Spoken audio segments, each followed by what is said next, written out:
The appellant calls in question his conviction under Section 302 of the Indian Penal Code 1860, hereinafter referred to as in the IPC for short by the High Court. Originally, the appellant was accused number 1 before the trial court. Accused numbers 2 to 4 were his parents and his brother. They were altogether charged with offence under Section 302, read with Section 34 of the IPC. This is besides being signature not verified, charged under Section 498A of the IPC. The trial court convicted all the accused for offences under Section 302, read with Section 34 and Section 498 of the IPC.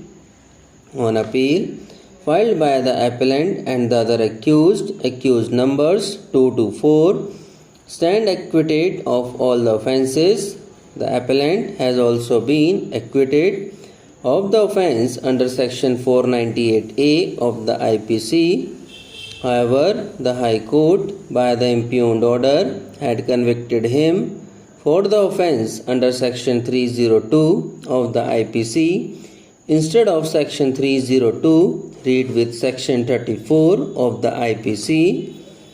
This is besides a fine. The prosecution case, in short, is that the appellant and the other accused committed murder of the wife of the appellant. As already noticed, the charge was of committing murder under Section 302, read with Section 34 of the IPC. The father of the appellant lodged a complaint wherein it was inter alia alleged that the marriage of the appellant and his deceased wife took place prior to 2 years as per custom.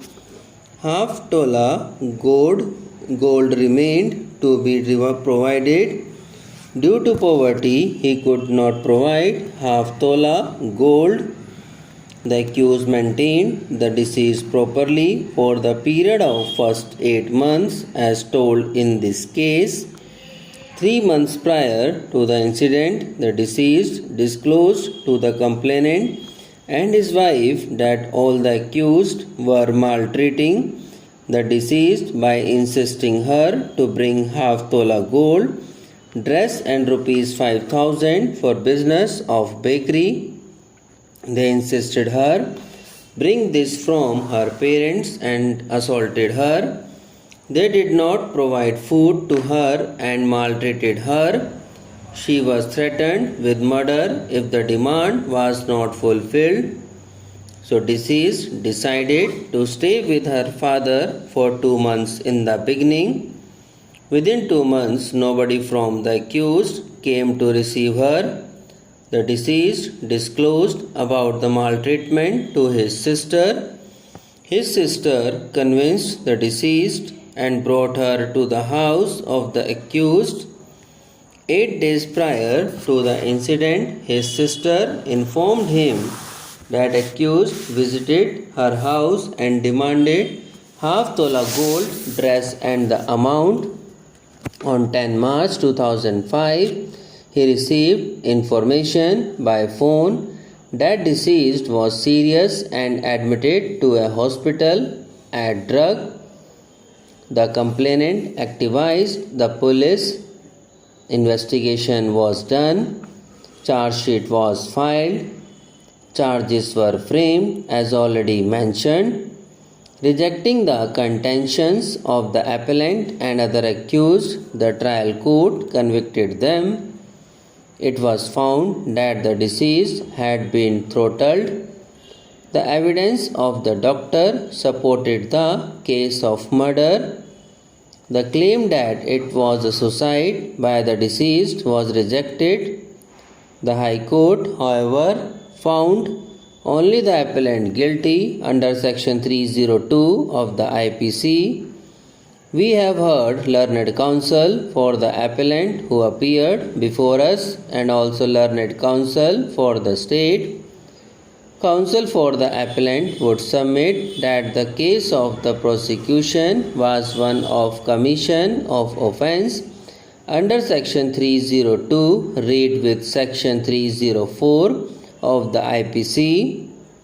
It was the case of the prosecution that all the accused together committed the act of murder. He would complain that in appeal, when the High Court found it fit to acquit accused numbers 2 to 4, the accused cannot thereafter be convicted. He drew our attention to the judgment of this court in Sawal Das versus State of Bihar. He would submit that when the prosecution failed to establish the guilt of accused numbers 2 to 4, in the circumstances of this case, it must be taken that prosecution has also failed to establish the case against the appellant as it would be the case under section 302. He would submit that it was a case where the deceased had taken her own life. Appellant and her brother had married around the same time. 2 years into the marriage, the appellant and his late wife, deceased, were not blessed with a child. On the other hand, a child was born to his brother.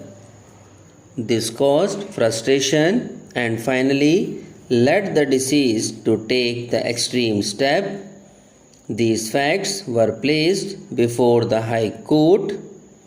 The High Court took positive view of the matter and took the decision accordingly. This is the basic fact as presented. Subscribe now and press the bell icon. Never miss an update.